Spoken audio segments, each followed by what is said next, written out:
Hello students, मेरा नाम विनीत पांडे। आप देख रहे हैं 2 classes structure of atom class 11th में। लास्ट वीडियो में हमने डिस्कस किया था ब्लैक बॉडी रेडिएशन, जिसमें कि प्लांक क्वांटम थ्योरी के बारे में हमने आपको बताया था, जहां पर हमने आपको बताया था किस तरीके से ब्लैक बॉडी रेडिएशन सपोर्ट करता है किसको, particle nature of electromagnetic radiation को। इस वीडियो में हम बात करेंगे एक और एक्सपेरिमेंट की, that is what, photo electric effect, जो कि अगेन सपोर्ट करता है किसको, particle nature of electromagnetic radiation.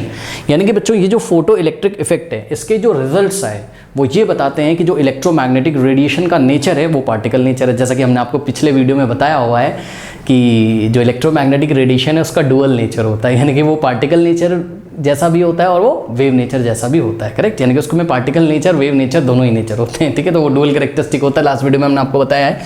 इस वीडियो में फोटो इलेक्ट्रिक इफेक्ट को डिस्कस करेंगे, बट इसके पहले एक इन्फॉर्मेशन, जो बच्चे चैनल पे बच्चों न्यू आए हैं, ठीक है, कमेंट सेक्शन में एक पिन कमेंट होगा, उसको चेक करिए, वहाँ रीड मोड पर क्लिक करिए, बहुत सारे लिंक्स ओपन होके आएंगे, करेक्ट। वहाँ पर आपको मैथ्स का क्लास 11th का तो सिलेबस मिलेगा ही मिलेगा, साथ में आपको बच्चों वहाँ क्लास 11th की केमिस्ट्री भी बहुत डिटेल में पढ़ाई जा रही है, उसके भी लिंक आपको मिल जाएंगे। स्ट्रक्चर ऑफ एटम अगर शुरू से फॉलो करना है उसका भी लिंक आपको मिल जाएगा। ये नए बच्चों के लिए हमने आपको बताया है, और पुराने बच्चों को तो सब कुछ पता है कैसे चीज़ें चल रही हैं। आइए स्टार्ट करते हैं आज की क्लास, ठीक है। Photo electric effect, correct. अब देखिए फोटो इलेक्ट्रिक इफेक्ट ये एक एक्सपेरिमेंट है एक तरीके का, इसके रिजल्ट्स क्या होंगे हम आपको बताएंगे भी यहाँ पर, ठीक है। लेकिन ये परफॉर्म किया गया था बच्चों 1887 में हेनरी हर्ट्ज के द्वारा सबसे पहले, ठीक है। इस एक्सपेरिमेंट को परफॉर्म तो कर लिया गया था 1887 में, लेकिन इसका जो करेक्ट एक्सप्लेनेशन है कि फोटो इलेक्ट्रिक इफेक्ट क्यों होता है, इसको एक्सप्लेन किया था हमारे द लेजेंड, आप बोल सकते हो द लेजेंड, आइंस्टीन ने। ओके, आइंस्टीन ने 1905 में इसका करेक्ट एक्सप्लेनेशन दिया। देखिए थोड़ी सी कहानी आप समझ लीजिए, ये जो भी एक्सपेरिमेंट है अभी हम आपको बताएंगे। हुआ क्या कि जो आपकी क्लासिकल फिजिक्स थी, इस एक्सपेरिमेंट के रिजल्ट को एक्सप्लेन करने में फेल हो गई। फिर क्या हुआ, फिर आइंस्टीन बाबू आए, ठीक है ना, ये साहब आए, इन्होंने 1905 में बोला कि भाई ये जो ब्लैक बॉडी रेडिएशन वाला एक्सपेरिमेंट था, ठीक है, जिसमें कि प्लांक्स का क्वांटम थ्योरी निकल गया था, यानी कि प्लांक ने बोला था क्या कि जो इलेक्ट्रोमैग्नेटिक रेडिएशन होता है ये छोटे छोटे क्वांटम से मिलकर बना है। लास्ट वीडियो में आपको बताया था ना, यानी कि इलेक्ट्रोमैग्नेटिक रेडिएशन का जो नेचर है वो कैसा है, पार्टिकल नेचर है। तो आइंस्टीन ने 1905 में यही बोला कि भाई आप लोग इलेक्ट्रोमैग्नेटिक रेडिएशन को अगर वेव नेचर मान के चलोगे तो आप फोटो इलेक्ट्रिक इफेक्ट को नहीं एक्सप्लेन कर पाओगे, ठीक है।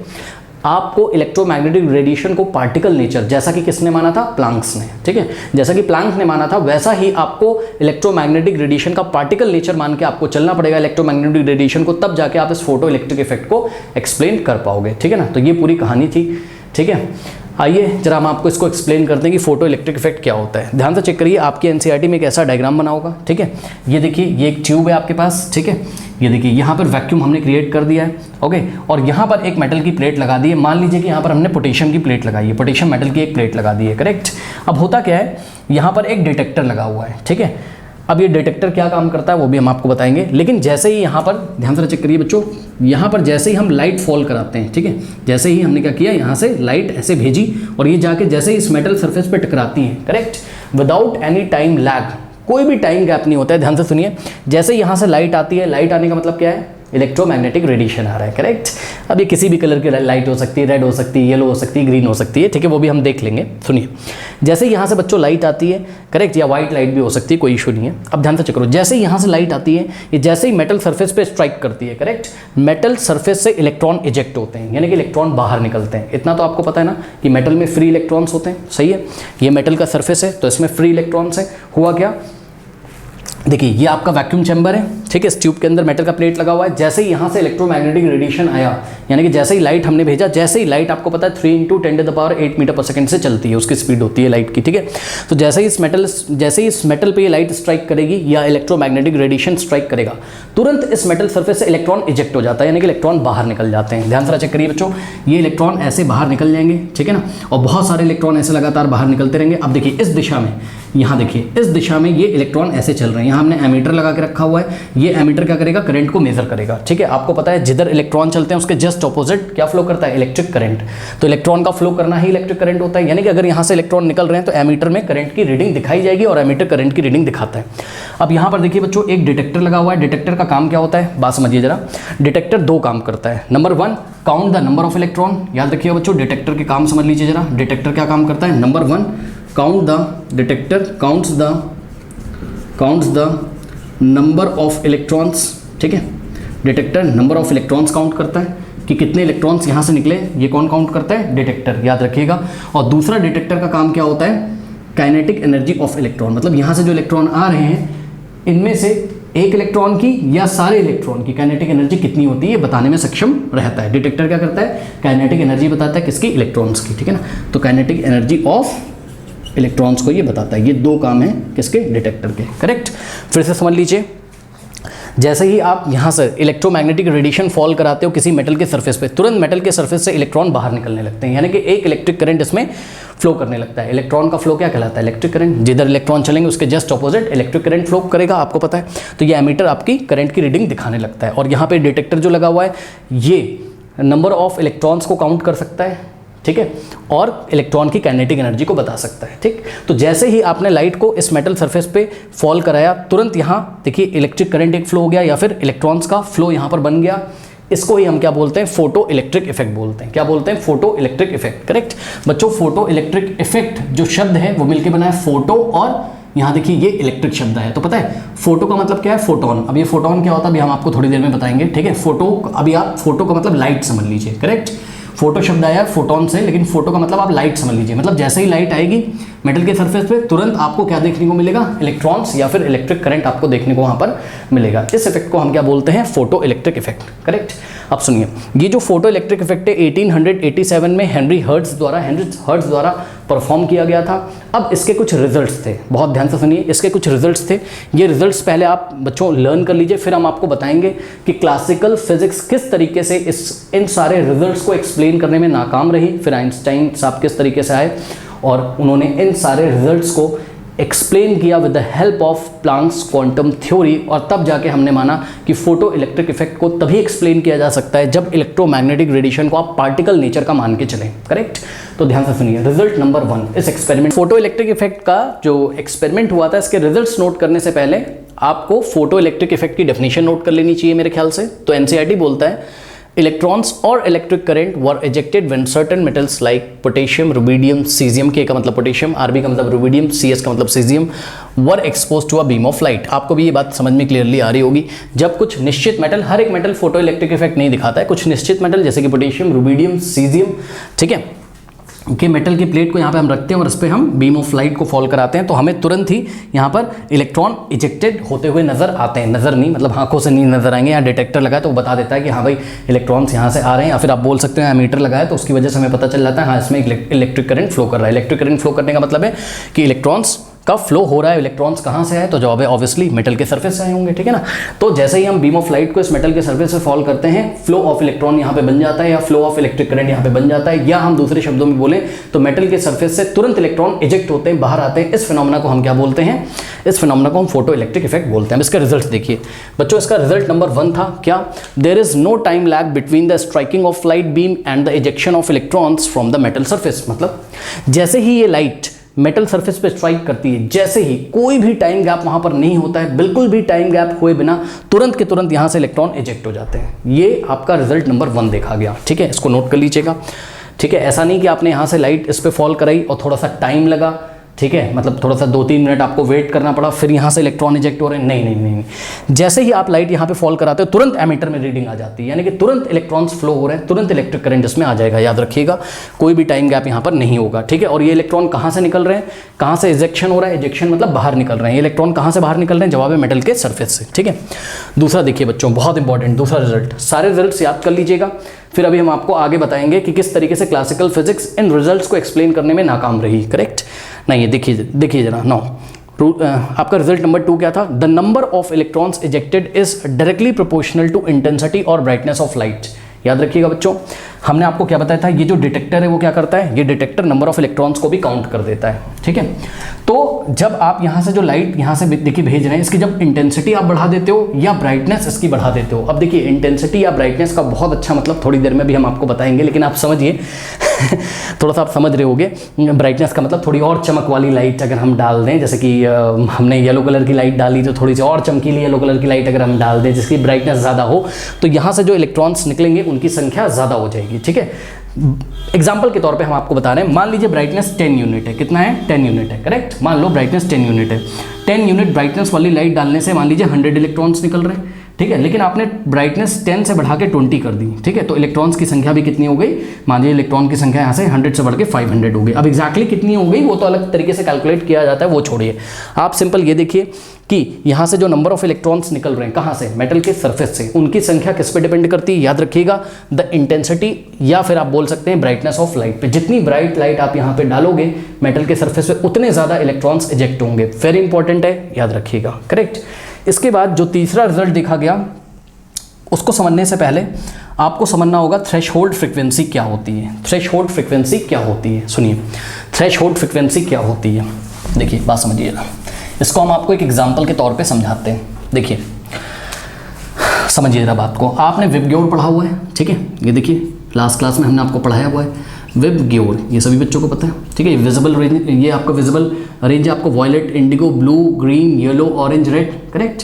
अब यहाँ पर क्या होता है, आपने लास्ट क्लासेस में देखा है बच्चों, यहाँ पर जब आप रेड से वॉयलेट की तरफ जाओगे, करेक्ट, रेड से जब आप वॉयलेट की तरफ जाते हैं स्टूडेंट्स, तो यहाँ पर आपका लैम्डा डिक्रीज होता है, चेक करिए, यानी कि वेवलेंथ आपका डिक्रीज होगा, ठीक है। ये देखिए वेवलेंथ डिक्रीज हो गया लेकिन फ्रीक्वेंसी इंक्रीज कर जाएगी। तो रेड से जब आप वॉयलेट की तरफ जाओगे तो क्या होगा आपका न्यू का मतलब फ्रीक्वेंसी होता है, ठीक है। तो फ्रीक्वेंसी इंक्रीजेस, FREQ शॉर्ट में लिख दिया मैंने, frequency increases, correct, frequency increase होती है, ठीक है।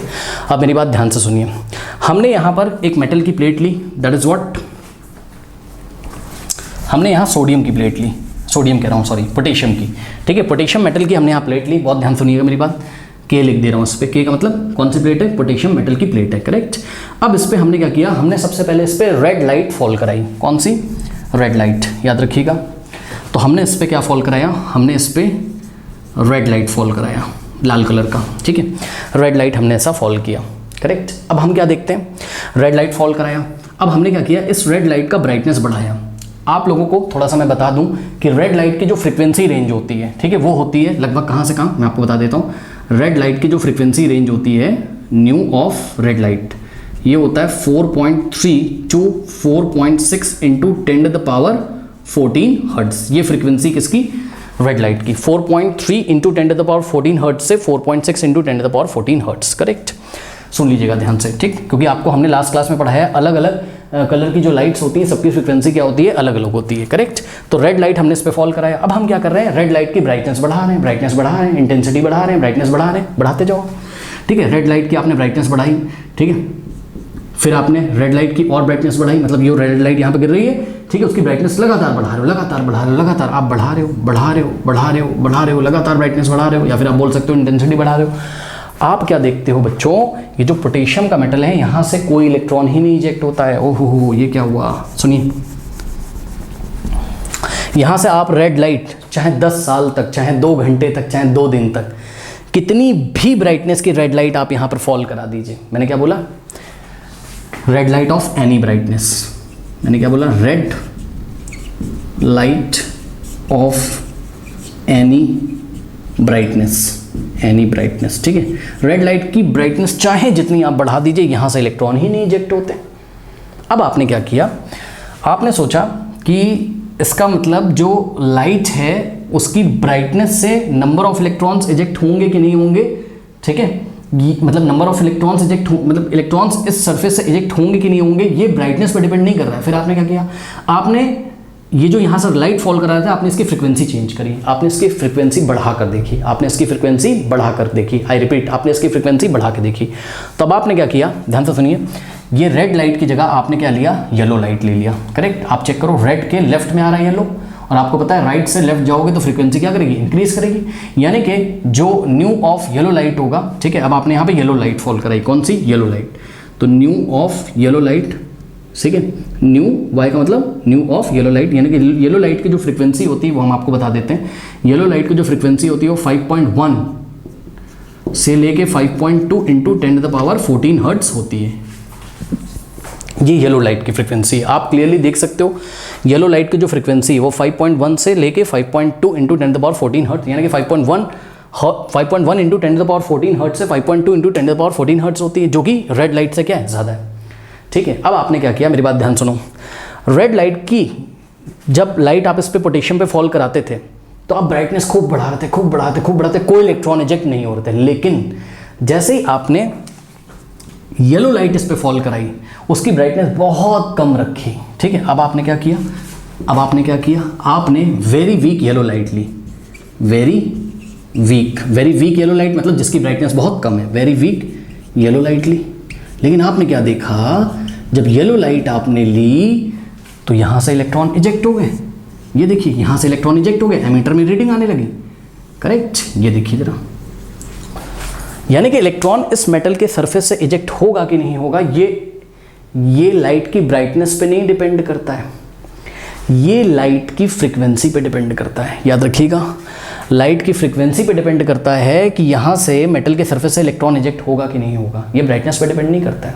ध्यान से चेक करो, रेड लाइट ली, उसकी ब्राइटनेस बहुत बढ़ा दिया आपने, लेकिन भाई आप उसकी ब्राइटनेस कितनी भी बढ़ा दो, फ्रीक्वेंसी तो उसकी फिक्स है ना, रेड लाइट की फ्रीक्वेंसी तो फिक्स है, और जो रेड लाइट की फ्रीक्वेंसी है वो येलो लाइट से तो कम है। चेक करो, रेड लाइट की 4.3 से 4.6 और येलो लाइट की 5.1 से 5.2, तो येलो लाइट की फ्रीक्वेंसी रेड से ज़्यादा है, सही है। तो जो इलेक्ट्रॉन्स मेटल के सरफेस से इजेक्ट होगा कि नहीं होगा, ये बात डिपेंड करती है किस पे, फ्रीक्वेंसी पे, करेक्ट।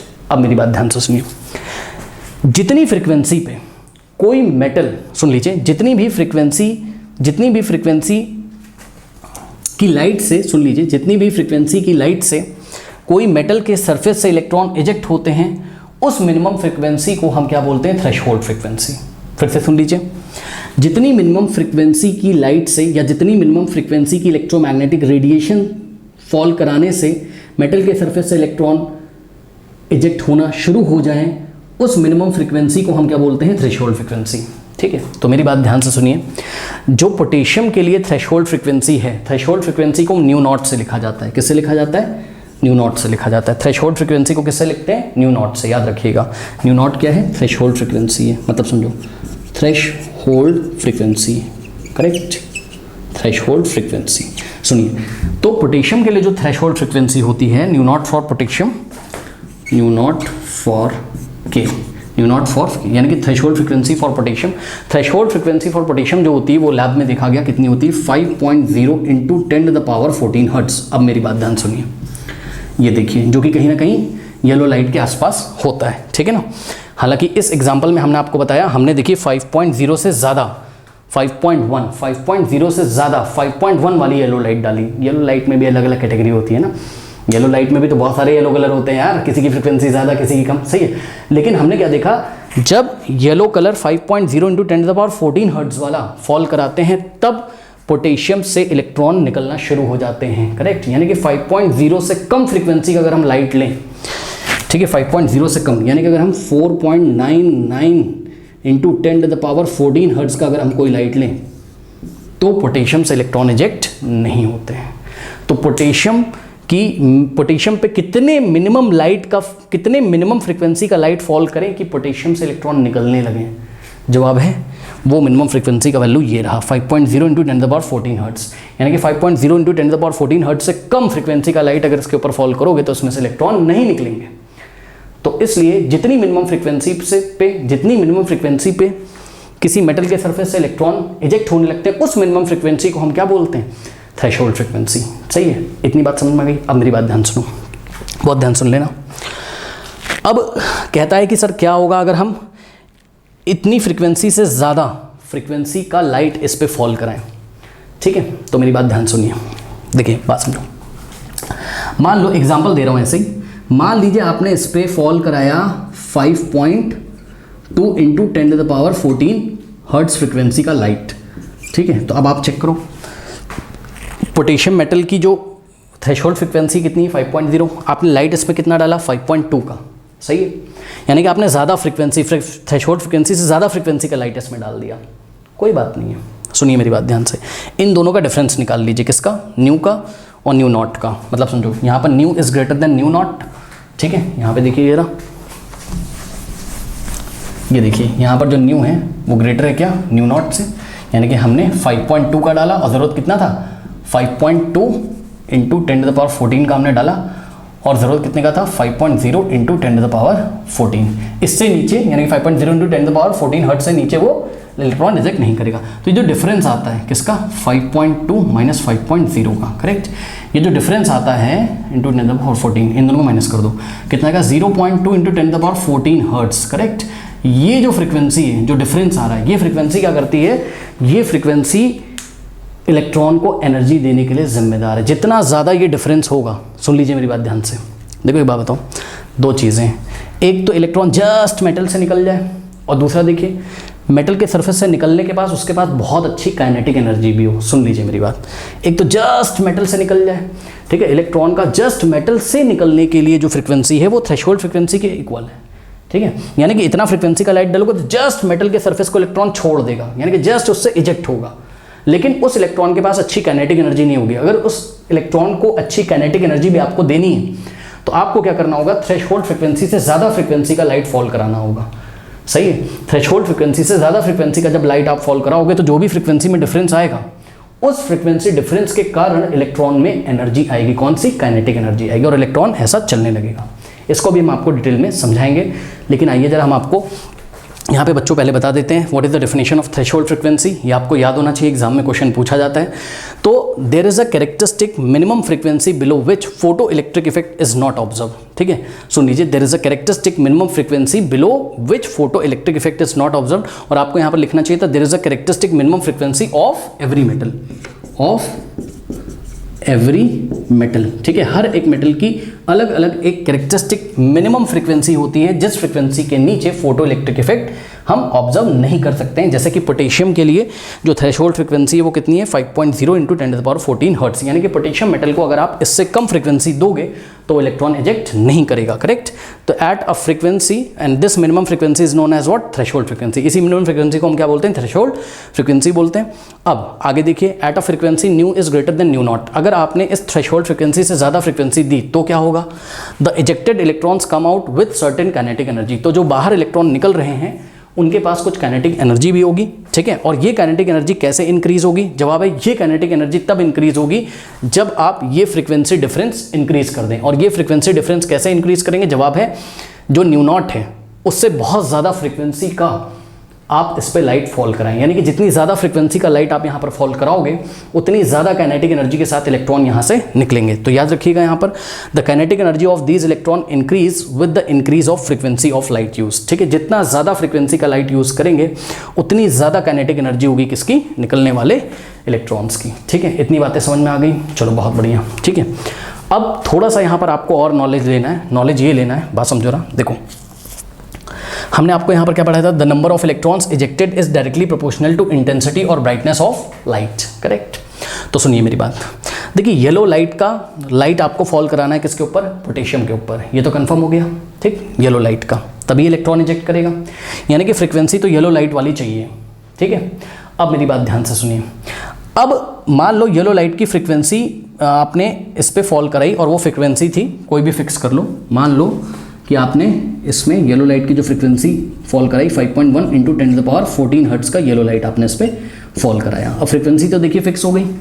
अगर आपको नंबर ऑफ इलेक्ट्रॉन्स ज़्यादा चाहिए, नंबर ऑफ इलेक्ट्रॉन्स अगर आपको ज़्यादा चाहिए तो आपको क्या करना पड़ेगा, इस येलो लाइट की ब्राइटनेस बढ़ानी पड़ेगी। सुन लीजिए, फ्रीक्वेंसी इतनी होगी लेकिन उसकी चमक और ज़्यादा होनी चाहिए, ठीक है, बहुत ब्राइट लाइट होनी चाहिए, यानी कि उसकी इंटेंसिटी ज़्यादा होनी चाहिए। तो याद रखिएगा, अगर आपको नंबर ऑफ इलेक्ट्रॉन्स, अभी और अच्छी तरीके से थोड़ी देर में चीज़ आपको समझ में आएगी, ठीक है, अभी मैं जब कंपैरिजन कराऊंगा तो और अच्छी तरीके से समझ में आएगी, पर सुन लीजिए, the number of electrons ejected, जितने भी नंबर ऑफ इलेक्ट्रॉन्स में से इजेक्ट हो रहे हैं उसके लिए आपको इंटेंसिटी या ब्राइटनेस ऑफ लाइट बढ़ानी पड़ेगी।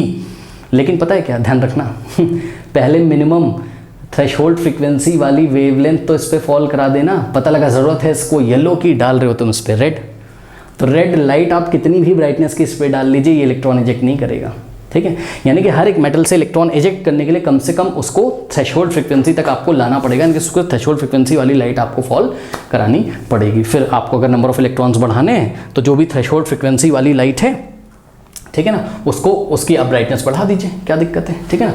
तो ये सारी चीज़ें आप लोग नोट कर लीजिए। एक बार फिर से आपको रिवाइज करा देता हूँ। रिजल्ट नंबर 1 क्या था, there is no time lag between the striking of the light beam and the ejection of the electron from the metal surface. जैसे ही लाइट स्ट्राइक करेगी तुरंत यहाँ से इलेक्ट्रॉन इजेक्ट होंगे, और ये जो इलेक्ट्रॉन इजेक्ट होंगे, ठीक है, कोई भी टाइम गैप नहीं होगा। जैसे ही यहाँ पर लाइट फॉल करेगी तुरंत इलेक्ट्रॉन यहाँ पर इजेक्ट हो जाएंगे, ठीक है, यानी कि जैसे ही आपने यहाँ से लाइट डाली तुरंत एमीटर आपको रीडिंग देगा। पॉइंट नंबर 2 को समझने से पहले पॉइंट नंबर 3 को आपको समझ लेना चाहिए। हर मेटल के लिए एक मिनिमम फ्रीक्वेंसी होती है जिस फ्रीक्वेंसी के नीचे वो आपको फोटो इलेक्ट्रिक इफेक्ट नहीं शो करेगा। इस मिनिमम फ्रीक्वेंसी को हम क्या बोलते हैं, थ्रेशोल्ड फ्रीक्वेंसी। जैसे कि पोटेशियम मेटल के लिए जो थ्रेशोल्ड फ्रीक्वेंसी होती है वो कितनी होती है, 5.0 × 10⁻14 हर्ट्ज होती है, ठीक है। अगर इस फ्रीक्वेंसी से ज़्यादा फ्रीक्वेंसी की लाइट आप इस पे फॉल कराते हो पोटेशियम पे, तो जो भी फ्रीक्वेंसी डिफरेंस आएगा उसके कारण इलेक्ट्रॉन को कुछ काइनेटिक एनर्जी मिल जाएगी, याद रखिएगा। यानी कि जितना ज़्यादा फ्रीक्वेंसी का लाइट इस पे फॉल कराएंगे, निकलने वाले इलेक्ट्रॉन्स की काइनेटिक एनर्जी उतनी ज़्यादा होगी। और रिजल्ट नंबर 2, अगर आपको इलेक्ट्रॉन की संख्या ज़्यादा चाहिए, यानी कि नंबर ऑफ इलेक्ट्रॉन्स अगर आपको ज़्यादा चाहिए, तो आपको जो भी लाइट आपने इसमें डाली है, ठीक है ना, जितनी भी फ्रीक्वेंसी की लाइट डाली उसकी आप ब्राइटनेस बढ़ा दीजिए। ब्राइटनेस या इंटेंसिटी आप बोल सकते हो।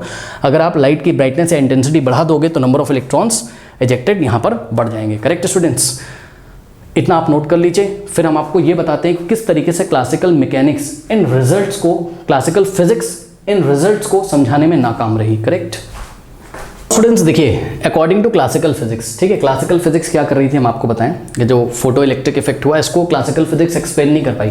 क्लासिकल फिजिक्स में इलेक्ट्रोमैग्नेटिक रेडिएशन को उन्होंने जब वेव नेचर का मान के चला, तो अगर हम इलेक्ट्रोमैग्नेटिक रेडिएशन को यहाँ पर जो लाइट आपने अभी फॉल कराई थी, ठीक है, अगर उसको हम वेव नेचर का मान के चलें तो आप फोटो इलेक्ट्रिक इफेक्ट नहीं एक्सप्लेन कर सकते हो। कैसे, देखिए जरा, अगर आप इलेक्ट्रोमैग्नेटिक रेडिएशन को वेव नेचर का मानेंगे, यानी कि आप अगर अकॉर्डिंग टू क्लासिकल फिजिक्स चलेंगे, जो पहले फिजिक्स चल रही थी 19वीं सेंचुरी के लगभग एंड तक, ठीक है, तो उनके अकॉर्डिंग क्या था, उनके अकॉर्डिंग क्या था समझिए जरा। देखिए यहाँ से अभी आपने देखा ये मेटल था, ठीक है, यहाँ से देखिए ऐसे लाइट फॉल करा रहे हैं। करेक्ट, तो उनके अकॉर्डिंग क्या है कि देखो पहले एक चीज़ आपको फील करनी होगी, क्या, देखिए मेटल के सरफेस से जब इलेक्ट्रॉन ऐसे बाहर निकल रहे हैं, करेक्ट, और इन इलेक्ट्रॉन्स के पास कुछ काइनेटिक एनर्जी भी है, तो सीधी सी बात है इलेक्ट्रॉन क्यों बाहर आ रहे हैं, ज़रूर इन इलेक्ट्रॉन्स को कोई एनर्जी दे रहा है, सही है। अब चलो हमने मान लिया कि ये इलेक्ट्रोमैग्नेटिक रेडिएशन कैसे नेचर की है, वेव नेचर की। करेक्ट, बात समझिएगा। तो अगर इलेक्ट्रोमैग्नेटिक रेडिएशन को वेव नेचर का माना जाएगा, तो पता है क्या कैरेक्टरिस्टिक होती है वेव में, आपको ये मानना पड़ेगा कि जितनी ज़्यादा आप इसकी ब्राइटनेस बढ़ा रहे हैं, सुन लीजिए, यहाँ से लाइट आ रही है, जितनी ज़्यादा आप इस लाइट की ब्राइटनेस बढ़ाएंगे उतनी ज़्यादा इस लाइट की बीम में एनर्जी होगी। सुन लीजिए, मतलब ये लाइट आ रही है भाई, इस लाइट के पास ही तो कुछ एनर्जी है, वही तो इलेक्ट्रॉन को देती है, तभी इलेक्ट्रॉन बाहर निकलता है उस एनर्जी को लेके, ठीक है। तो सुनिए मेरी बात ध्यान से, ये जो इलेक्ट्रोमैग्नेटिक रेडिएशन आ रहा है या फिर लाइट ऑफ बीम आ रही है, इसकी जो एनर्जी है, पहले ये माना जा रहा था इसकी जो एनर्जी वो ब्राइटनेस पे डिपेंड कर रही है, किसकी, बीम की। सुनो अब मेरी बात ध्यान से, हमने क्या बोला, हमने बोला कि जो एनर्जी ऑफ बीम, देखिए यहाँ लिखा भी हुआ है, energy content of beam of the light depends on the brightness of the light. यानी कि जितनी ज़्यादा आप ब्राइटनेस लाइट की बढ़ाते जाओगे, यानी कि लाइट का कलर मैटर नहीं कर रहा है यहाँ पर, इनके अकॉर्डिंग, क्लासिकल फिजिक्स के अकॉर्डिंग। लाइट का कलर का मतलब है लाइट की फ्रीक्वेंसी को ये लोग ध्यान नहीं रख रहे हैं। सुन लीजिए, देखिए यहाँ पे लाइट की फ्रीक्वेंसी को बिल्कुल भी तवज्जो नहीं दिया जा रहा है, लाइट की फ्रीक्वेंसी को ये लोग ध्यान नहीं रख रहे हैं, बस कह रहे हैं कि भाई कोई भी लाइट ले लो और उसकी ब्राइटनेस बढ़ाते जाओ। ठीक, उनका मानना ये था कि लाइट की अगर ब्राइटनेस बढ़ाते जाओगे तो जितनी ज़्यादा ब्राइट लाइट होगी उतनी ज़्यादा उस लाइट की एनर्जी होगी, वो एनर्जी इलेक्ट्रॉन को मिल जाएगी, इलेक्ट्रॉन इजेक्ट हो जाएंगे। यानी कि इलेक्ट्रॉन की काइनेटिक एनर्जी, सुन लीजिए, इलेक्ट्रॉन की काइनेटिक एनर्जी और कितने इलेक्ट्रॉन निकलेंगे, यानी कि नंबर ऑफ इलेक्ट्रॉन्स, दोनों बातें सुन लीजिए, कितने इलेक्ट्रॉन्स निकलेंगे, नंबर ऑफ इलेक्ट्रॉन और इलेक्ट्रॉन की काइनेटिक एनर्जी, ये दोनों बातें किस पे डिपेंड कर रही हैं, ब्राइटनेस ऑफ लाइट पे। किसके according, according to classical physics. ये लेकिन ये बात गलत है, सुन लीजिए, आपकी एनसीईआरटी में यही बात लिखी क्या, energy content of according to classical physics energy content of beam of light depends on the brightness of the light. यानी कि जितनी ज्यादा ब्राइट लाइट होगी उतना ज्यादा उसमें एनर्जी होगा, वही एनर्जी इलेक्ट्रॉन्स को मिल जाएगा। इस तरीके से क्या होगा, this means what, this means the number of electrons ejected and the kinetic energy associated with them should depends on the brightness of the light. यानी कि इलेक्ट्रॉन जितने निकलेंगे उनकी संख्या और इलेक्ट्रॉन की जो काइनेटिक एनर्जी होगी वो किस पर डिपेंड करेगी, ब्राइटनेस ऑफ द लाइट पे। बिल्कुल गलत, प्रैक्टिकली तो ऐसा नहीं देखा गया था, हमने आपको बताया था अभी, प्रैक्टिकली आपने देखा ना, ये आपका पोटेशियम का मेटल था और यहाँ पर आप रेड लाइट फॉल करा रहे थे, याद है, तो रेड लाइट आप फॉल करा रहे थे, red light of any brightness, red light of any brightness, कितनी भी ब्राइटनेस आप इसकी बच्चों बढ़ाते हैं ब्राइटनेस, या फिर आप बोल सकते हो क्या, इसकी इंटेंसिटी, कितनी भी आप इसकी इंटेंसिटी बच्चों बढ़ाते जाओगे, करेक्ट, यहाँ पोटेशियम मेटल से कोई भी इलेक्ट्रॉन इजेक्ट नहीं होता है। यानी कि आपको तुरंत यहाँ पर समझ में आ गया क्या, कि ये जो इलेक्ट्रॉन इजेक्ट होते हैं यहाँ से, करेक्ट, ये जो इलेक्ट्रॉन यहाँ से इजेक्ट होते हैं, देखो इजेक्ट तभी होंगे जब इनको प्रॉपर एनर्जी मिलेगी, करेक्ट। और वो प्रॉपर एनर्जी इस ब्राइटनेस में तो नहीं होगी, बात समझो। मतलब ब्राइटनेस बढ़ाकर आप एनर्जी नहीं बढ़ा सकते हो, बल्कि फ्रीक्वेंसी चेंज करके आप एनर्जी बढ़ा सकते हो। आई रिपीट, ब्राइटनेस बढ़ा के आप एनर्जी नहीं बढ़ा सकते हो, ठीक है। ये जो बीम आ रही है यहाँ से, लाइट की जो बीम आ रही है, आप इलेक्ट्रोमैग्नेटिक रेडिएशन इसको बोल सकते हैं, ठीक है। तो इस इलेक्ट्रोमैग्नेटिक रेडिएशन या फिर लाइट ऑफ बीम की आप इंटेंसिटी बढ़ाकर उसकी एनर्जी नहीं बढ़ा सकते हैं। तो सुन लीजिए, ठीक है, यहाँ पर ध्यान से चेक करिए। अब हम इसको काउंटर कर रहे हैं, इसका अपोज कर रहे हैं। इन्होंने क्या बोला था, ब्राइटनेस बढ़ाकर आप बीम की एनर्जी बढ़ा सकते हो। तो हम यहाँ पर बोल रहे हैं ब्राइटनेस, या फिर आप इसको इंटेंसिटी बोल सकते हो। ब्राइटनेस या फिर intensity of light can not increase, intensity या brightness of light can not increase the energy of beam. ये जो बीम ऑफ लाइट आ रही है, इसकी एनर्जी ब्राइटनेस बढ़ा के नहीं बढ़ाई जा सकती। अब सुनो, जब बीम की ही एनर्जी नहीं बढ़ेगी तो एनर्जी इलेक्ट्रॉन को कैसे मिलेगी? सोचो, इलेक्ट्रॉन कहाँ से एनर्जी ले रहा है? वो जो लाइट ऑफ बीम आ रही है उसी से तो ले रहा है। तो जब इलेक्ट्रॉन को प्रॉपर एनर्जी नहीं मिलेगी तो वो निकलेगा क्यों? सही है। तो ये चीज़ है, यानी कि यहाँ से हमें कंक्लूजन निकला क्या, कि केवल अगर आप फ्रिक्वेंसी इंक्रीज करेंगे, क्योंकि अब आपने देखा था रेड लाइट की जगह जब इससे थोड़ी सी ज़्यादा फ्रिक्वेंसी लें, यानी कि जब हम रेड लाइट की जगह किसका यूज़ करें, येलो लाइट का, याद है आपको। अगर हम यहाँ येलो लाइट लें और ये येलो लाइट चाहे वीक ही क्यों ना हो, yellow light of less brightness, ठीक है, तो हमें यहाँ इलेक्ट्रॉन निकलते हुए दिखाई पड़ते हैं। इसका मतलब क्या है? इसका मतलब ये है कि जो इलेक्ट्रॉन की काइनेटिक एनर्जी है किस पर डिपेंड करती है? भाई इलेक्ट्रॉन यहाँ से निकल रहा है, इसका मतलब इलेक्ट्रॉन एक तो इजेक्ट हुआ है और उसके बाद एक तो काइनेटिक एनर्जी है, करेक्ट। तो ये इलेक्ट्रॉन यहाँ से जो काइनेटिक एनर्जी लेके निकल रहा है, ये किस बात पर डिपेंड करता है? ये डिपेंड करता है किस पे? फ्रीक्वेंसी पे। आपने फ्रीक्वेंसी चेंज कर दी, रेड की फ्रीक्वेंसी कम थी और येलो की ज़्यादा थी। यहाँ से ये वाला पॉइंट निकल के आया, देखिए कि kinetic energy of the electron is directly proportional to what? Frequency. यानी कि जितनी ज़्यादा फ्रीक्वेंसी आप रखोगे, किसकी? यहाँ से जो लाइट आ रही है उसकी, जितनी ज़्यादा फ्रीक्वेंसी की लाइट लोगे उतना ज़्यादा काइनेटिक एनर्जी होगा किसका? इलेक्ट्रॉन्स का। बल्कि ये लोग क्या सोचते थे पहले? ये लोग सोचते थे अगर ब्राइटनेस बढ़ा दोगे लाइट की तो इलेक्ट्रॉन की काइनेटिक एनर्जी बढ़ जाएगी। गलत, ब्राइटनेस बढ़ाने से नहीं होगा। फिर हमने और एक्सपेरिमेंट करके देखे, उनके अकॉर्डिंग क्या था कि नंबर ऑफ इलेक्ट्रॉन्स किस पर डिपेंड करते हैं? ब्राइटनेस में। हाँ, ये बात इनकी ठीक थी। पहले आप उसको थ्रेशोल्ड फ्रीक्वेंसी तक ले तो आओ, जब वो इलेक्ट्रॉन इजेक्ट करने लगे, जैसे कि हमने आपको बताया पोटेशियम के लिए जो थ्रेशोल्ड फ्रीक्वेंसी होती है वो कितनी होती है? 5.0 × 10⁻14 हर्ट्ज। तो पहले इतनी थ्रेशोल्ड फ्रीक्वेंसी इसको दे तो दीजिए, ठीक है, इससे थोड़ी सी ज़्यादा ही दीजिएगा ताकि जो इलेक्ट्रॉन्स निकले उसके पास काइनेटिक एनर्जी भी हो। तो जब इलेक्ट्रॉन यहाँ से निकल रहे हैं और अगर आपको नंबर ऑफ इलेक्ट्रॉन ज़्यादा चाहिए तो आप क्या करिए? ब्राइटनेस बढ़ा दीजिए। तो इन रियलिटी ऐसा होता है, ये कॉन्सेप्ट बिल्कुल गलत है। इन रियलिटी ऐसा है क्या कि number of electron is directly proportional to what? Brightness. अगर आप ब्राइटनेस या फिर इंटेंसिटी ऑफ लाइट बढ़ाओगे तो नंबर ऑफ इलेक्ट्रॉन्स यहाँ पर जो इजेक्टेड होंगे ये बढ़ जाएंगे। अब ये क्या गेम चल रहा है, ठीक है, इसको समझाया किसने? द ग्रेट लेजेंड हमारे आइंस्टाइन साहब। तो आइए देखते हैं आइंस्टाइन साहब ने आपसे क्या बोला था। आइए देखते हैं स्टूडेंट्स किस तरीके से 1905 में आइंस्टाइन ने फोटो इलेक्ट्रिक इफेक्ट को समझाया, ठीक है। इन्होंने जो अपना बेस माना था यहाँ पर, ठीक है ना, मतलब जो बेस लिया था वो लिया था किसको? प्लांक्स क्वांटम थ्योरी को, ठीक है। याद है आपको black body radiation, Planck's quantum theory, थोड़ा सा याद दिला देते हैं। प्लांक्स क्वांटम थ्योरी में प्लांक्स ने क्या बोला था? बोला था ये जो इलेक्ट्रोमैग्नेटिक रेडिएशन है, ठीक है, आप ये समझिए कि इलेक्ट्रोमैग्नेटिक रेडिएशन छोटे छोटे पार्टिकल से मिलकर बना हुआ, और इन पार्टिकल्स को क्या बोला था उसने? क्वांटम। याद है, इन पार्टिकल्स को क्या बोला था उसने? क्वांटम। और एक क्वांटम की एनर्जी कितनी थी? याद करिए, energy of one quantum is equals to क्या था? h × nu. याद है आपको? h × न्यू, जहाँ पर न्यू क्या है? इस क्वांटम की फ्रीक्वेंसी है और h क्या है? प्लैंक कांस्टेंट है। ठीक इसी तरीके से आइंस्टाइन ने क्या बोला? आइंस्टाइन ने बोला कि भाई देखो, ये जो मेटल का सरफेस है जो कि फोटो इलेक्ट्रिक इफेक्ट शो कर रहा है, यानी कि जिससे इलेक्ट्रॉन निकल रहे हैं, उन्होंने बोला कि ये जो लाइट का बीम आ रहा है यहाँ से, ठीक है ना, या इलेक्ट्रोमैग्नेटिक रेडिएशन जो आ रहा है, या बीम ऑफ लाइट जो आ रहा है, आप इसको वेव नहीं सोचो, आप सोचो कि छोटे छोटे पार्टिकल से मिलकर बना है। सुन लीजिए, यही बात किसने बोली थी? प्लैंक्स ने, ठीक है, कि ये जो इलेक्ट्रोमैग्नेटिक रेडिएशन है ये छोटे छोटे पार्टिकल से मिलकर बना है, जिसको उन्होंने क्वांटम नाम दिया, ठीक। और आइंस्टाइन ने भी बोला कि हाँ भाई, आप ये जो बीम ऑफ लाइट, ऑब्वियसली जो कि इलेक्ट्रोमैग्नेटिक रेडिएशन है, इसको बीम ऑफ लाइट को आप छोटे छोटे पार्टिकल्स का कलेक्शन मान लो, छोटे छोटे पार्टिकल्स का कलेक्शन मान लो, ठीक है ना। यानी कि उनका मानना था ये बीम बहुत छोटे छोटे पार्टिकल से मिलकर बनी हुई है, जो लाइट बीम आ रही है बहुत छोटे छोटे पार्टिकल से मिलकर बनी हुई है, करेक्ट। और इन पार्टिकल्स को आइंस्टाइन ने जो नाम दिया, फोटोन नाम दिया। सुन लीजिए, प्लैंक ने इनको क्वांटम नाम दिया था और आइंस्टाइन ने बस नाम चेंज कर दिया। इन पार्टिकल्स को उन्होंने क्या बोला? फोटोन बोला, करेक्ट। अब उन्होंने क्या बोला? उन्होंने बोला आपको इस तरीके से इमेजिन करना पड़ेगा। सुनिए, कि यहाँ से बीम ऑफ लाइट आ रही है, सही है, इसमें बहुत सारे फोटॉन्स हैं। एक फोटॉन के बारे में सोचिए, ये देखिए ये कोई एक फोटॉन है, और हाँ इस फोटॉन की भी एनर्जी कितनी होगी, h इंटू न्यू, जहाँ पर न्यू क्या है उस लाइट की फ्रिक्वेंसी है जो भी लाइट आ रही है, ठीक है ना। h क्या है आपका, प्लैंक कांस्टेंट है। तो ये फोटॉन जब भी एक ऐसा फोटॉन आएगा जिसके पास सफिशिएंट एनर्जी होगी, ऑब्वियसली पहले तो आप इस तरीके से सोचिए, यहाँ पे ये फोटॉन आ रहा है, जैसे ही ये मेटल के सरफेस पे गिरेगा, करेक्ट। अब देखिए मेटल के सरफेस में मेटल के डिफरेंट एटम्स हैं जिसमें डिफरेंट फ्री इलेक्ट्रॉन्स होते हैं, फ्री इलेक्ट्रॉन्स, या फिर आप बोल सकते हैं कि आउटर मोस्ट शेल में जो इलेक्ट्रॉन होते होंगे, ऐसे आप समझ सकते हो, ठीक है, फ्री। ये फोटोन आएगा, इसके पास कुछ एनर्जी है, और ये देखिए मेटल के सरफेस पे ऐसे इलेक्ट्रॉन है। जैसे ही ये फोटोन इस इलेक्ट्रॉन पे ऐसे टकराएगा, ठीक है, जैसे ही फोटोन इलेक्ट्रॉन पे ऐसा कोलाइड करेगा, उसके साथ ऐसा टकराएगा, एक टक्कर करेगा, तुरंत अपनी सारी एनर्जी फोटोन किसको दे देता है, इलेक्ट्रॉन को। अब सुनो, ये फोटोन अजीब टाइप का पार्टिकल है, आप जाके आगे पढ़ोगे, इसमें मास ही नहीं होता है, अभी हम आपको निकाल के दिखाएंगे न्यूमेरिकल में, ठीक है ना। मासलेस पार्टिकल, इसका मास लगभग 0 है। अजीब सी बात है, सोचो अजीब सा पार्टिकल है, ठीक है, अभी पता चलेगा धीरे धीरे, परेशान ना हो।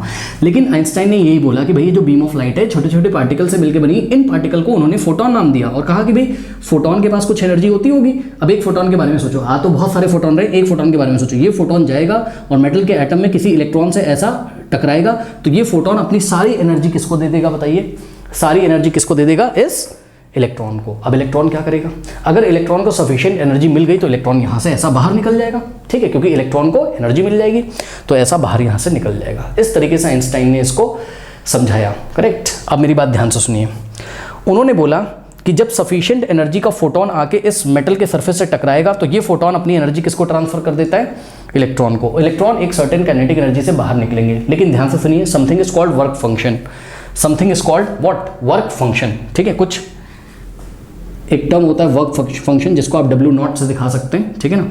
और वर्क फंक्शन क्या होता है वो हम आपको बता रहे हैं, सुनिए मेरी बात ध्यान से, समझिए। पहले एग्जांपल समझो, देखो मान लो ये एक इलेक्ट्रॉन बाबू बैठे हुए हैं इसमें, मेटल के सरफेस, ये मेटल का सरफेस है, इसमें एक इलेक्ट्रॉन बेचारा ऐसे बैठा हुआ है, इलेक्ट्रॉन बाबू हैं, ठीक है, ऐसे बैठा हुआ है।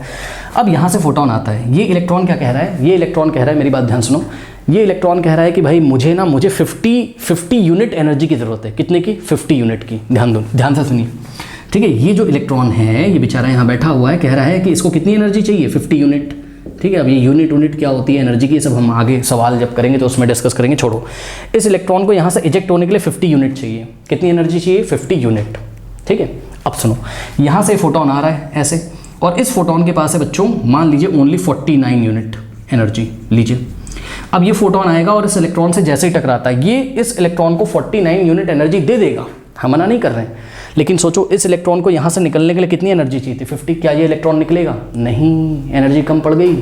यहाँ से जो फोटोन आ रहा है इलेक्ट्रॉन से टकराएगा, इस फोटोन के पास कितनी एनर्जी है, ओनली 49, इलेक्ट्रॉन को कितनी चाहिए, 50, प्रॉब्लम हो गई।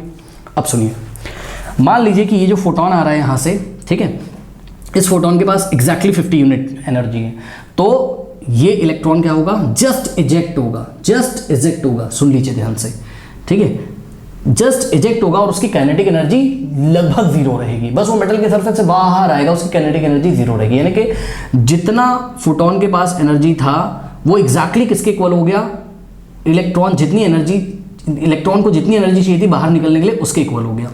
अब एक अलग सिनेरियो देखिए जरा, देखिए यहाँ पे देखिए जरा, ये इलेक्ट्रॉन है, ठीक है, इसको चाहिए कितनी यूनिट एनर्जी, 50। लेकिन अब यहाँ से जो फोटोन आ रहा है, इस बार इस फोटोन के पास है मान लीजिए 51 यूनिट एनर्जी। अब क्या होगा सोचिए, अब होगा क्या, समझिए, इस 51 एनर्जी को ये इलेक्ट्रॉन को ट्रांसफर कर देगा, ठीक है। लेकिन ध्यान रहे, इलेक्ट्रॉन को बाहर निकलने के लिए, इलेक्ट्रॉन को जस्ट इजेक्ट होने के लिए कितनी एनर्जी चाहिए थी, 50 यूनिट, यानी 50 से तो ये इजेक्ट होगा, यानी कि सरफेस को छोड़ना जस्ट स्टार्ट करेगा। लेकिन जो 1 का डिफरेंस आ रहा है, 51 माइनस 50, जो 1 का डिफरेंस आ रहा है, इस 1 एक्स्ट्रा एनर्जी से चेक करो, या फिर अगर आपको नहीं समझ में आ रहा आप यहाँ 60 ले लो, आप खुश, 60 ले लो, कोई दिक्कत नहीं है। तो यहाँ से जो फोटोन आ रहा है इसके पास 60 यूनिट एनर्जी और इस इलेक्ट्रॉन को चाहिए कितनी, ओनली 50, ठीक है। तो 10 का डिफरेंस आ रहा है, तो ये जो 10 का डिफरेंस आ रहा है, इस 10 के डिफरेंस से इलेक्ट्रॉन क्या बनाएगा, अपनी काइनेटिक एनर्जी बनाएगा, करेक्ट, याद रखिएगा।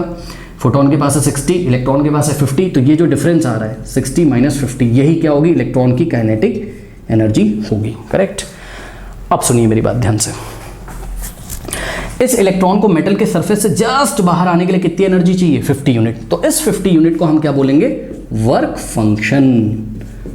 इस 50 यूनिट एनर्जी को हम क्या बोलेंगे, work function of this electron, तो सुनिए, what is work function of any electron, या work function of any metal आप बोल सकते हो, क्योंकि उस मेटल में से ही तो इलेक्ट्रॉन निकलता है। तो सुनिए, वर्क फंक्शन एक तरीके का अमाउंट ऑफ एनर्जी है। वर्क फंक्शन एक तरीके का अमाउंट ऑफ एनर्जी है, करेक्ट। तो मिनिमम अमाउंट ऑफ एनर्जी जो कि किसी मेटल को रिक्वायर्ड होता है, किसके लिए? इलेक्ट्रॉन को जस्ट इजेक्ट करने के लिए। सुन लीजिए फिर से, मिनिमम अमाउंट ऑफ एनर्जी जो किसी मेटल को रिक्वायर्ड होता है जस्ट इलेक्ट्रॉन को इजेक्ट करने के लिए, उस मिनिमम अमाउंट ऑफ एनर्जी को हम क्या बोलते हैं? Work function. अब सुनिए, जब इस वर्क फंक्शन, यानी कि वर्क फंक्शन एक तरीके की एनर्जी होती है, याद रखिएगा, ठीक है ना। तो जब इस एनर्जी से ज़्यादा एनर्जी का फोटोन यहाँ पर आता है तो क्या होता है? जितना एक्स्ट्रा एनर्जी बचता है, जैसे कि 60 - 50, ये जो एक्स्ट्रा एनर्जी है यही इलेक्ट्रॉन की काइनेटिक एनर्जी में चेंज हो जाता है। मतलब ये जो एक्स्ट्रा एनर्जी इलेक्ट्रॉन को काइनेटिक एनर्जी देता है, ठीक है। इसी एक्स्ट्रा एनर्जी से इलेक्ट्रॉन की काइनेटिक एनर्जी बनती है, ठीक है। अब सुनिए, देखिए आप अपनी एनसीईआरटी बुक निकाल लीजिए वर्क फंक्शन को समझने के लिए। ये देखिए, ये पेज नंबर 39 पे आपको ये टेबल दी हुई, table 2.2, values of work function W0 for a few metals, ठीक है। अब देखिए, लिथियम, सोडियम, पोटेशियम, ऐसा कुछ यहाँ पर लिखा हुआ है, आप लोग देख सकते हो, ठीक है ना। तो एग्जांपल के तौर पे यहाँ पे देखिए मेटल लिखा हुआ है, एक दो हम आपको लिख के दिखाते हैं। ये मेटल के नाम लिखे हुए हैं, सपोज ये लिथियम है और ये क्या है? सोडियम है, करेक्ट। और यहाँ इन्होंने W0 लिखा है। W0 का मतलब वर्क फंक्शन, मतलब वो मिनिमम अमाउंट ऑफ एनर्जी जिस एनर्जी को देने से ये इलेक्ट्रॉन यहाँ से निकल जाएगा, ठीक है। और W0 यानी कि वर्क फंक्शन एक तरीके की एनर्जी होती है और उसकी जो यूनिट होती है EV लिखी है इन्होंने, EV। तो वर्क फंक्शन की यूनिट क्या है? EV मतलब इलेक्ट्रॉन वोल्ट, EV मतलब इलेक्ट्रॉन वोल्ट, ठीक है। सभी बच्चे नोट कर लें, 1 इलेक्ट्रॉन वोल्ट जो होता है ये किसके इक्वल होता है? ये होता है 1.602 × 10⁻⁻19 जूल्स के इक्वल, ठीक है। क्योंकि आप लोग तो बचपन से क्या पढ़ते आ रहे हो? एनर्जी का यूनिट क्या होता है? जूल्स होता है, यही पढ़ते आ रहे हो, है ना। तो 1 इलेक्ट्रॉन वोल्ट का मतलब क्या होता है? 1.602 × 10⁻⁻19 जूल्स। इसको अगर आप राउंड ऑफ करोगे तो लगभग 1 इलेक्ट्रॉन वोल्ट किसके इक्वल हो जाएगा? नोट करेंगे कॉपी में, ये न्यूमेरिकल में काम आएगा, ठीक है। 1 electron volt is equal to 1.6 × 10⁻⁻19 joules, याद रखिएगा, ठीक है ना। तो सुनिए, लिथियम का जो वर्क फंक्शन है आपकी बुक में दे रखा है कितना? 2.42, करेक्ट। और सोडियम का जो वर्क फंक्शन है वो कितना है? 2.3, क्या? इलेक्ट्रॉन वोल्ट, ठीक है, इलेक्ट्रॉन वोल्ट। तो याद रखिएगा, लिथियम के सरफेस से अगर इलेक्ट्रॉन इजेक्ट करना है तो उसको मिनिमम कितना एनर्जी चाहिए? तो जवाब है 2.42 इलेक्ट्रॉन वोल्ट चाहिए, ये इसका वर्क फंक्शन है। अगर इससे कम एनर्जी आप दोगे तो लिथियम के सरफेस से इलेक्ट्रॉन इजेक्ट नहीं होगा, ठीक है। इसी तरीके से सोडियम का जो वर्क फंक्शन है वो 2.3 इलेक्ट्रॉन वोल्ट है। अगर इलेक्ट्रॉन वोल्ट को आपको जूल में कन्वर्ट करना है तो आप 1.6 × 10⁻⁻19 से मल्टीप्लाई कर दीजिए, यानी कि लिथियम की वर्क फंक्शन अगर आपको जूल में चाहिए तो कितना हो जाएगा? 2.42 × 1.6 × 10⁻⁻19 जूल, करेक्ट। ये याद रखिएगा, तो ये रिलेशन आप लोग याद रखिए। तो ये कुछ वर्क फंक्शन के आपको एग्जाम्पल दिए थे, ठीक है। और वर्क फंक्शन से जब ज़्यादा एनर्जी दोगे, ठीक है, तो वो एनर्जी किस में चेंज हो जाएगी? काइनेटिक एनर्जी में, करेक्ट। तो ये चीज़ है, ओके। नाउ अब यहाँ पर हम आपको फॉर्मूला बना के दिखाते हैं। देखिए बच्चों, ये सब तो बात होगी, आप लोगों ने नोट भी कर लिया होगा। देखिए, मान लीजिए कि एक फोटोन की जो एनर्जी होती है वो कितनी होती है? E = h nu. ये क्या है? Energy of 1 photon, E = h × new. अब मान लीजिए कि इस इलेक्ट्रॉन को, ध्यान से सुनिए, इस इलेक्ट्रॉन को इजेक्ट होने के लिए कितनी एनर्जी चाहिए? मान लीजिए h × ν0। ν0 क्या है? थ्रेशोल्ड फ्रीक्वेंसी है। ऑब्वियसली एक minimum amount of frequency fall करेगा तभी तो ये निकलेगा यहाँ से ना, ठीक है ना। तो इसी को हम क्या बोलते हैं? Work function. तो याद रखिएगा, W0 का जो फॉर्मूला होगा वो क्या होगा? वर्क फंक्शन का फॉर्मूला होगा h × ν0। लेकिन आपने क्या किया? आपने यहाँ से जो फोटोन ऐसे फॉल कराया है, या फिर आपने जो यहाँ से लाइट फॉल कराई है, उसमें जो फोटोन है उसकी जो फ्रीक्वेंसी है वो कितनी? मान लीजिए न्यू है, ठीक है। तो यहाँ से जो फोटोन आ रहा है उसकी फ्रीक्वेंसी कितनी? न्यू फ्रीक्वेंसी का फोटोन है। और न्यू मान लीजिए ग्रेटर है किससे? ν0 से। तो होगा क्या? यहाँ से जो फोटोन आ रहा है, मान लो ये वाला फोटोन, करेक्ट। तो इस फोटोन की जो एनर्जी हो जाएगी वो कितनी हो जाएगी? h new. अब ध्यान से चेक करो, वर्क फंक्शन कितना है? h ν0। और यहाँ से जो फोटोन आ रहा है उसके पास एनर्जी कितनी है? h new. तो इनका जो डिफरेंस है, ठीक है, वो जो कुछ भी आएगा वही किस में चेंज हो जाएगा? काइनेटिक एनर्जी में। भाई आप खुद दिमाग लगाओ ना, ये E जो होगा W0 से ग्रेटर होगा। E is greater than what? W0। क्यों? क्योंकि न्यू ग्रेटर है किससे? ν0 से। चेक करो ना, E की वैल्यू क्या है? h nu. और वर्क फंक्शन कितना है? h ν0, correct. तो ऑब्वियसली h न्यू, ये एनर्जी फोटोन की ज़्यादा है किससे? इलेक्ट्रॉन के वर्क फंक्शन से, या फिर इस मेटल के वर्क फंक्शन से, करेक्ट। तो इनका डिफरेंस निकाल लीजिए, ठीक है। इनका डिफरेंस निकालिए, कितना आ जाएगा difference? h nu minus h ν0। और हमने आपको बताया है कि यही जो डिफरेंस होगा यही किसके इक्वल होता है? इलेक्ट्रॉन की काइनेटिक एनर्जी के इक्वल होता है। And what is the formula of the kinetic energy of electron? 1/2 mv², ठीक है। काइनेटिक एनर्जी का फॉर्मूला पता है सबको? 1/2 mv², करेक्ट। जहाँ पर m क्या है, मास ऑफ द इलेक्ट्रॉन है, तो इसके नीचे छोटा सा e लिखा रहता है, m के नीचे छोटा सा e लिखा रहता है, मतलब मास ऑफ द इलेक्ट्रॉन। तो ये आपका एक फॉर्मूला बन गया जो कि आपको NCERT में भी मिलेगा, ठीक है ना। इतनी एनर्जी का फोटोन आया है माइनस ये क्या है, थ्रेशोल्ड, ये क्या है, वर्क फंक्शन है h νo, और इसका जो डिफरेंस होगा, ठीक है, मतलब फोटोन के पास जितनी एनर्जी है और जो थ्रेशोल्ड फंक्शन है, या फिर आप बोल सकते हो जो वर्क फंक्शन, उसका जो डिफरेंस है वो इलेक्ट्रॉन की काइनेटिक एनर्जी के इक्वल आता है, ये फॉर्मूला है। अब आपकी बुक में क्या देखोगे, माइनस h न्यू नॉट को उधर भेज दिया है, तो यहाँ से फॉर्मूला क्या बन गया इनका आपकी बुक में, h nu is equals to, ये जाएगा उधर तो ऐड हो जाएगा, यानी कि h न्यू नॉट और प्लस हाफ mv², जहाँ पर m क्या है, मास ऑफ द इलेक्ट्रॉन है, और न्यू नॉट क्या है, थ्रेशोल्ड फ्रिक्वेंसी है, और न्यू क्या है, कितनी फ्रिक्वेंसी का फोटोन यहाँ पर आ रहा है, कितनी फ्रिक्वेंसी की लाइट यहाँ पर आ रही है, करेक्ट। तो ये बात है, ओके। नाउ अब आप एक चीज़ देखिएगा जरा बच्चों, ध्यान से समझो। देखिए जितना ज़्यादा डिफरेंस होगा किसका, h न्यू और h न्यू नॉट का, जितना ज़्यादा ये डिफरेंस होगा उतनी ज़्यादा काइनेटिक एनर्जी होगी। चेक करिए, ये हाफ mv² क्या काइनेटिक एनर्जी है, तो this kinetic energy is directly proportional to what, this difference h nu minus h nu nought. ये डिफरेंस जितना ज़्यादा आएगा उतनी ज़्यादा काइनेटिक एनर्जी हुई, और ये डिफरेंस कब ज़्यादा होगा, जवाब है ये जब फ्रीक्वेंसी आपकी ज़्यादा होगी। कौन सी फ्रीक्वेंसी, जो लाइट आ रही है उसकी फ्रीक्वेंसी, क्योंकि देखो हर एक मेटल का h न्यू नॉट तो फिक्स है, हर एक मेटल का वर्क फंक्शन तो फिक्स होता है, h न्यू नॉट तो कांस्टेंट हो गया, इसको छोड़ो आप, ठीक। अब ये डिफरेंस आपको कब ज़्यादा मिलेगा, जवाब है जब ये h भी क्या है, कांस्टेंट है, प्लैंक कांस्टेंट आपको पता है, जब ये न्यू ज़्यादा होगा। यानी कि अब हम बोल सकते हैं क्या, कि जो काइनेटिक एनर्जी है वो डायरेक्टली प्रोपोर्शनल है किसके, जो लाइट फॉल करती है उसकी फ्रीक्वेंसी के। तो याद रख लीजिएगा, kinetic energy of the electron ejected from the metal surface is directly proportional to frequency of the light beam, correct. तो ये सारी चीज़ें, ओके। नाउ अब लास्ट बात जो आपसे करनी है वो ये करनी है कि आपने यहाँ से h न्यू जो कि ग्रेटर है किससे, h न्यू नॉट से, इतना एनर्जी का आपने लाइट यहाँ से दिया, ठीक है। लेकिन अगर आपको ज़्यादा नंबर ऑफ इलेक्ट्रॉन्स चाहिए तो आप थोड़ा सा सोचिए, बात समझिए। बहुत देर पहले हम आपसे बात कर रहे थे कि intensity of light, intensity of light, है ना। तो ये इंटेंसिटी ऑफ लाइट क्या होता है, ओके। देखिए आपको बता रहे हैं, इंटेंसिटी ऑफ लाइट ज़्यादा है, इस बात का क्या मतलब होता है, या फिर आप बोल सकते हो क्या, इंटेंसिटी ऑफ लाइट ग्रेटर है, ज़्यादा है या लार्जर है, ठीक है, या फिर ब्राइटनेस लार्जर है, इस बात का क्या मतलब है, इन दोनों बातों का क्या मतलब है। चाहे आप बोलो इंटेंसिटी ज़्यादा है, चाहे आप बोलो ब्राइटनेस ज़्यादा है, इसका मतलब ये है कि जो लाइट आ रही है उसमें फोटॉन ज़्यादा है, याद रखिएगा, ठीक है। देखिए ये आपको हम दिखा रहे हैं, ये एक बीम ऑफ लाइट है, अरे मान लो ये ऐसे लाइट आ रही है, ठीक है, इसमें देखिए इतने सारे फोटॉन्स हैं, लेकिन यहाँ पे देखिए लाइट आ रही है कैसे, इसमें फोटॉन्स की संख्या कम है।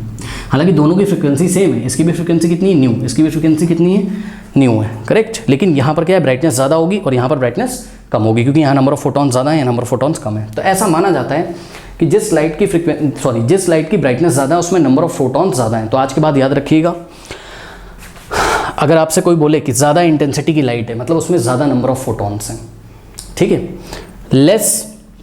ज़्यादा इंटेंसिटी की लाइट है, ज़्यादा नंबर ऑफ फोटॉन है, या फिर आपको कोई बोले ज़्यादा ब्राइटनेस की लाइट है, तो उसमें नंबर ऑफ फोटॉन्स क्या है, ज़्यादा है, याद रखिएगा, ठीक है ना। ये मतलब होता है, करेक्ट। तो अब सोचो, अगर ज़्यादा ब्राइटनेस की लाइट आएगी इसके ऊपर, यानी कि ज़्यादा फोटॉन्स आ रहे हैं। अब जितने फोटॉन आएंगे, एक फोटॉन मान लो एक इलेक्ट्रॉन निकालता है, ऑब्वियसली एक फोटॉन कितने इलेक्ट्रॉन निकालेगा, एक ही इलेक्ट्रॉन निकालेगा, क्योंकि एक फोटॉन आता है और अपनी एनर्जी किसको दे देता है, इलेक्ट्रॉन को, तो एक इलेक्ट्रॉन निकल जाएगा।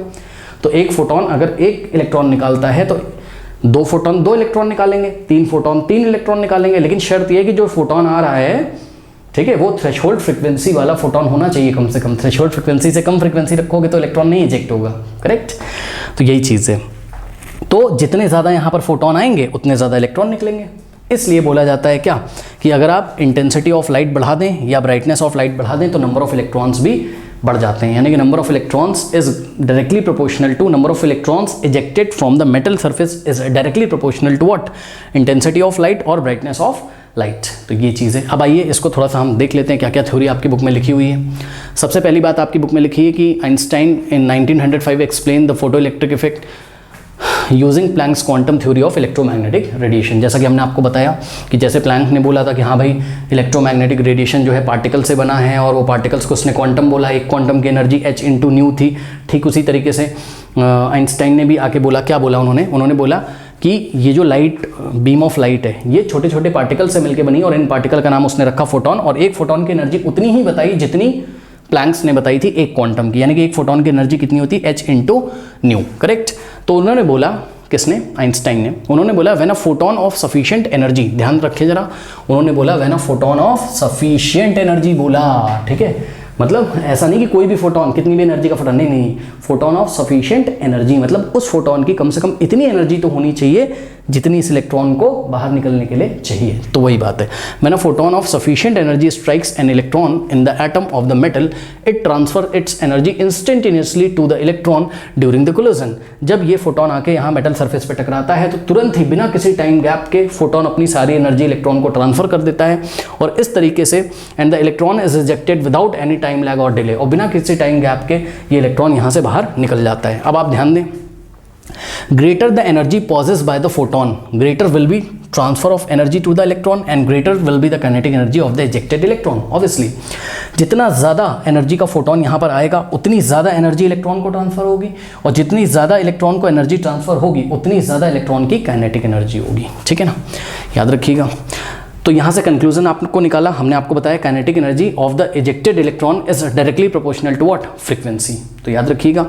उसके बाद व्हाट इज वर्क फंक्शन, हमने आपको बताया the minimum energy required to eject the electron from the surface of the metal is known as what,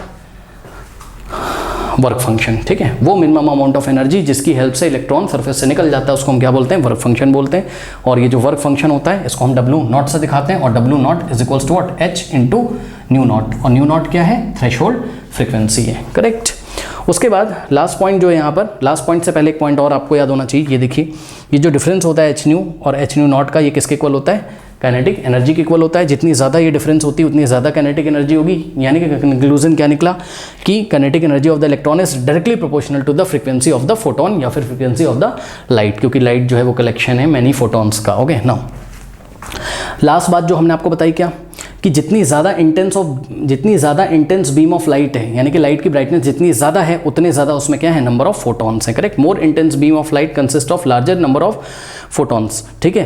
तो जो कि प्रैक्टिकल में हमने देखा था क्या, कि जब हम ज़्यादा इंटेंसिटी की लाइट फॉल कराते हैं तो ज़्यादा नंबर ऑफ इलेक्ट्रॉन्स इजेक्ट होते हैं। इसका मतलब number of electrons is directly proportional to what, brightness of the light, correct. तो ये आप याद रखिएगा, ज़्यादा ब्राइट है लाइट मतलब उसमें ज़्यादा नंबर ऑफ फोटॉन्स हैं अकॉर्डिंग टू आइंस्टाइन। तो इस तरीके से आपने देखा कि आइंस्टाइन ने इलेक्ट्रोमैग्नेटिक रेडिएशन को या फिर लाइट को पार्टिकल नेचर मान के चला, और उस पार्टिकल नेचर की वजह से इस फोटो इलेक्ट्रिक इफेक्ट को देखिए कितनी ईजिली एक्सप्लेन किया जा रहा है, करेक्ट।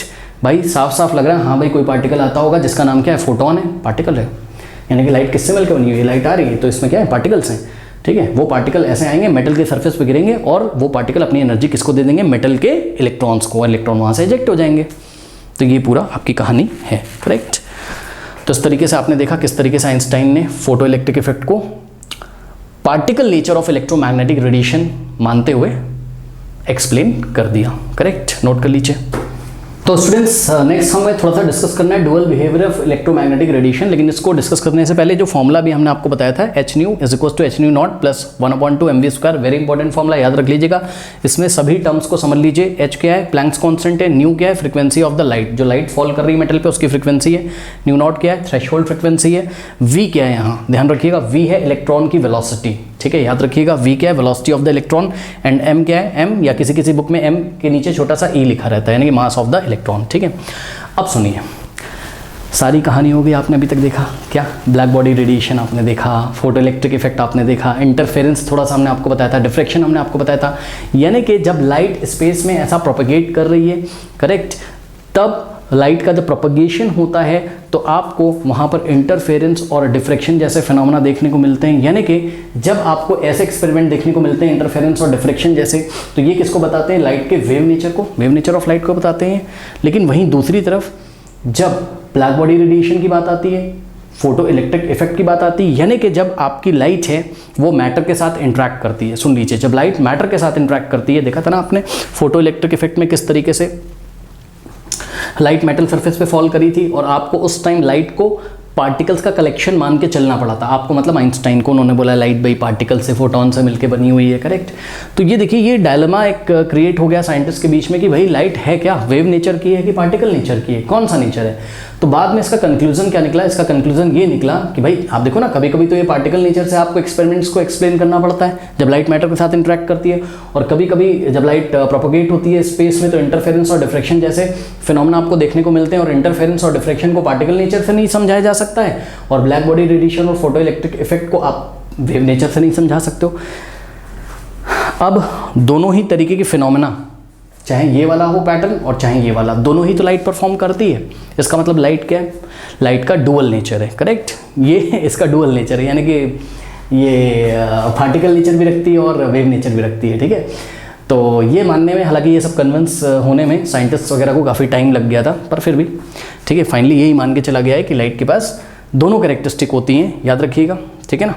तो ये आपका कंक्लूजन है क्या, कि light has dual behaviour. Okay, now depending on experiment we find that light behaves either as a wave और as a stream of particles, ठीक है। अलग अलग एक्सपेरिमेंट में हम देखते हैं कि लाइट अलग अलग तरीके से बिहेव करती है, यानी कि कभी तो हमें ये मान के चलना पड़ता है कि लाइट क्या है, वेव है, और कभी कभी हमें ये मान के चलना पड़ता है, जैसे कि आपने फोटो इलेक्ट्रिक इफेक्ट में देखा कि लाइट क्या है, स्ट्रीम ऑफ पार्टिकल से मिलके बना हुआ है। किससे, स्ट्रीम ऑफ पार्टिकल्स से, यानी कि कई सारे फोटॉन्स से। ये जो लाइट ऑफ बीम है, ये कई सारे फोटॉन्स का क्या है, कलेक्शन है, और हर फोटॉन की अपनी एक एनर्जी होती है, करेक्ट। तो ये सब चीज़ें यहाँ पर हैं। अच्छा, अब बात समझिए जरा, देखिए जब लाइट के बारे में देखा गया, बहुत ध्यान सुनिएगा, जब लाइट के बारे में देखा गया, क्या जब ये सब फंडा हुआ कि भाई लाइट का डुअल नेचर होता है, करेक्ट, यानी कि लाइट जिसको पहले क्या माना जाता था, सुन लीजिए बच्चों बहुत ध्यान से, बहुत इंपॉर्टेंट कॉन्सेप्ट, लाइट जिसको पहले क्या माना जाता था कि भाई ये इसमें वेव कैरेक्टरिस्टिक होता है, लेकिन आपने क्या देखा कि इसमें कभी कभी पार्टिकल नेचर भी होता है, करेक्ट। और ये लाइट क्या एक तरीके का रेडिएशन है, हमने आपको बताया, ये क्या एक तरीके का इलेक्ट्रोमैग्नेटिक रेडिएशन है। यानी कि ध्यान से मेरी बात बहुत ध्यान से सुनिएगा, यानी कि इलेक्ट्रोमैग्नेटिक रेडिएशन जो होते हैं उनमें वेव नेचर भी होता है और पार्टिकल नेचर भी होता है। सुन लीजिए सुन लीजिए सुन लीजिए, जो इलेक्ट्रोमैग्नेटिक रेडिएशन होते हैं उनमें वेव नेचर भी होता है और पार्टिकल नेचर भी होता है। अरे लाइट क्या है, इलेक्ट्रोमैग्नेटिक रेडिएशन ही तो है, ठीक है ना। हालांकि इलेक्ट्रोमैग्नेटिक रेडिएशन स्पेक्ट्रम हमने आपको दिखाया था, उसमें से एक पार्ट आपका विजिबल लाइट का है, तो विजिबल लाइट की हम यहाँ पे बात कर रहे हैं। ये विजिबल लाइट जो है, जो कि एक तरीके का इलेक्ट्रोमैग्नेटिक रेडिएशन है, वो वेव नेचर भी शो करता है और पार्टिकल नेचर भी शो करता है। सुनिए, इस दुनिया में दो ही चीज़ें, क्या क्या, सुन लो मेरी बात ध्यान से, एक तो मैटर है, ठीक है, और दूसरा क्या है, मैटर एंड रेडिएशन, ठीक है। दो ही तरीकों की चीज़ों से ये दुनिया बनी हुई है, करेक्ट, मैटर एंड रेडिएशन। तो सुनो मेरी बात, अभी तक आपने किसके ऊपर डिस्कस किया, रेडिएशन के ऊपर डिस्कस किया। देखिए इतने दिनों से हम जो पढ़ रहे हैं, रेडिएशन के ऊपर डिस्कस किया कि रेडिएशन जो है वो वेव नेचर भी दिखाता है, पार्टिकल नेचर भी दिखाता है। इसका मतलब जो मैटर होता है, सुन लीजिए, मैटर जो होता है जिसमें आप कंफर्म हो कि हाँ भाई ये मैटर, ऑब्वियसली जैसे ये मैटर देखो, ये पार्टिकल से मिलके बना हुआ है, ठीक है ना। तो क्या जो मैटर होता है, क्या उसका भी डुअल बिहेवियर होता है? मेरी बात ध्यान से सुन लो, आपने अभी तक पढ़ा कि जो रेडिएशन होता है इसके दोनों बिहेवियर हैं, कैसे, वेव एंड पार्टिकल। तो क्या ऐसा होता है कि जो मैटर होता है इसके भी डुअल बिहेवियर हो जाए, यानी कि इसका भी डुअल बिहेवियर, यानी कि मैटर भी कैसा बिहेव करता हो, वेव जैसा as well as what, particle जैसा। यस सर, ये होता है, मैटर का भी डुअल बिहेवियर होता है वेव नेचर, पार्टिकल नेचर। ये आप आगे चल के देखोगे जब माइक्रोस्कोपिक लेवल पे देखोगे, जैसे आप इलेक्ट्रॉन्स को देखिए, ठीक है, इलेक्ट्रॉन क्या मैटर है, उसमें मास है ना, ठीक है, इलेक्ट्रॉन मैटर है। तो जब माइक्रोस्कोपिक लेवल पे जाके आप, यानी कि बहुत छोटे छोटे पार्टिकल्स को आप जाके फिजिक्स में या केमिस्ट्री में देखेंगे, तो ये जो पार्टिकल्स होंगे जैसे कि इलेक्ट्रॉन्स, इनके पास वेव पार्टिकल डुअलिटी होती है, वेव नेचर भी होता है इनके पास, पार्टिकल नेचर भी होता है। इसके न्यूमेरिकल हम आपको करके दिखाएंगे, याद रखिएगा। तो यहाँ से ये कॉन्सेप्ट निकल के आया है कि ये दुनिया दो ही चीज़ों से मिलकर बनी है, मैटर और रेडिएशन से, करेक्ट। ये देखिए, ये मैटर है और ये रेडिएशन मतलब एनर्जी का टाइप है एक तरीके से, आपको पता है, ठीक है। ऑब्वियसली इलेक्ट्रोमैग्नेटिक वेव्स होंगी, इसमें एनर्जी होती होगी कुछ ना कुछ। तो अगर रेडिएशन डुअल कैरेक्टरिस्टिक शो करता है तो क्या मैटर भी करता है? यस सर, करता है। देखिए, some microscopic particles like electrons also exhibit wave particle duality, जो आप आगे चल के बच्चों देखोगे, करेक्ट। तो ये सारा डिस्कशन है, तो इसका कंक्लूजन ये निकला कि जो आपका इलेक्ट्रोमैग्नेटिक रेडिएशन है वो डुअल नेचर का होता है। अब एंड स्क्रीन पे देखिए एक वीडियो आ रहा होगा जिसमें आपकी ये प्रॉब्लम्स हम यहाँ पे डिस्कस करेंगे, करेक्ट। प्रॉब्लम 2.6 से लेके प्रॉब्लम 2.9 तक, इसमें भी काफ़ी कुछ बच्चों डिस्कस करने के लिए मिलेगा, ठीक है। तो एंड स्क्रीन वाले वीडियो ज़रूर देखिएगा। तो मिलते हैं नेक्स्ट वीडियो में, तब तक के लिए पढ़ते रहिए, ऑल द बेस्ट।